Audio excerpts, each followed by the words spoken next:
VIP പവലിൻ വഴി പുറത്തേക്ക് വരികയാണ് സുരേഷ് ഗോപി, തൃശൂരിന്റെ MP. ഇനിയിപ്പോൾ തിരിച്ചു മടങ്ങുമ്പോൾ അദ്ദേഹം തൃശൂരിന്റെ കേന്ദ്രമന്ത്രി കൂടിയാണ് എന്താണ് പ്രധാനപ്പെട്ട കാര്യം. തൃശ്ശൂരിൽ മാത്രം ഒതുങ്ങി നിൽക്കുന്ന ഒരു പ്രവർത്തനമല്ല തന്റേത് എന്ന് നേരത്തെ തന്നെ അദ്ദേഹം കൃത്യമായി വ്യക്തമാക്കുകയും ചെയ്തിട്ടുണ്ട്. തന്റെ പ്രവർത്തനങ്ങൾ അത് ഒരു പ്രദേശത്തിന് വേണ്ടി മാത്രം, ഒരു പ്രാദേശികമായി മാത്രം ഉള്ള ഒരു പ്രവർത്തനങ്ങളായിരിക്കില്ല തന്റേത്, മറിച്ച് താൻ സംസ്ഥാനത്തിനും അതോടൊപ്പം തന്നെ തെക്കേ ഇന്ത്യക്കും വേണ്ടി മൊത്തത്തിൽ പ്രവർത്തിക്കും. അതോടൊപ്പം തന്നെ തന്റെ വികസന പ്രവർത്തനങ്ങൾ, കാഴ്ചപ്പാടുകളെല്ലാം അങ്ങനെയായിരിക്കും എന്നാണ് നേരത്തെ മുതൽ തന്നെ സുരേഷ് ഗോപി വ്യക്തമാക്കിയത്. എന്താണെങ്കിലും അദ്ദേഹം വരികയാണ്. പ്രധാനമന്ത്രി അടക്കം കൃത്യമായി അദ്ദേഹത്തോട് സംസാരിച്ചപ്പോൾ അതിനുശേഷം അദ്ദേഹം മന്ത്രിസ്ഥാനം ഏറ്റെടുക്കാൻ തയ്യാറാവുകയായിരുന്നു. എന്താണെങ്കിലും അതിന് പിന്നാലെ അദ്ദേഹം എത്തുകയാണ്.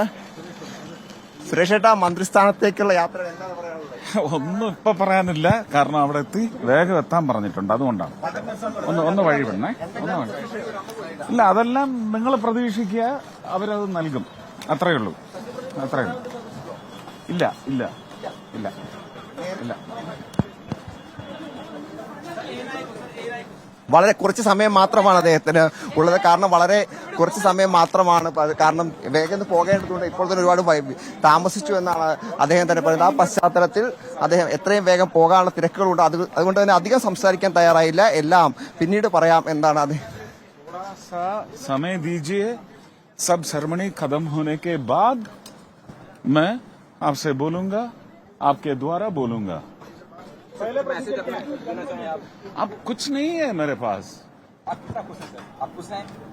आप कुछ समय दीजिए. नहीं कुछ नहीं मालूम.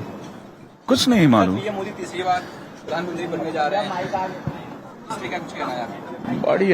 बढ़िया. അല്ലല്ല, അദ്ദേഹം വളരെ കുറച്ച് സമയം മാത്രമാണ് നമ്മളോട് സംസാരിച്ചത്. കാരണം അദ്ദേഹം തിരക്കുകളുണ്ട്. കാരണം എത്രയും വേഗം അങ്ങോട്ട് എത്തണം, അതിനുശേഷം സത്യപ്രതിജ്ഞ ചടങ്ങിൽ പങ്കെടുക്കേണ്ടതുണ്ട്. സമയപരിമിതിയാണ് ഇപ്പോഴത്തെ ഈ പെട്ടെന്നുള്ള അദ്ദേഹത്തിന്റെ പോക്കിന് കാരണം. എന്താണെങ്കിലും അതിനുശേഷം വിശദമായി തന്നെ പിന്നീട് സംസാരിക്കാമെന്നാണ് അദ്ദേഹം പറഞ്ഞത്. അദ്ദേഹത്തിന്റെ അമ്മയടക്കമുള്ള ആളുകൾ എത്തിയിട്ടുണ്ട്, ഒപ്പം ഭാര്യയുണ്ട്. അവരൊക്കെ വളരെ സന്തോഷവാന്മാരാണ്. അദ്ദേഹത്തിന്റെ സഹോദരൻ ഇവിടെ ഉണ്ടായിരുന്നു, അദ്ദേഹം നമ്മളോട് സംസാരിച്ചതാണ്. ഏറെ സന്തോഷകരമായ നിമിഷത്തിലാണ് അവരൊക്കെ ഉള്ളത്.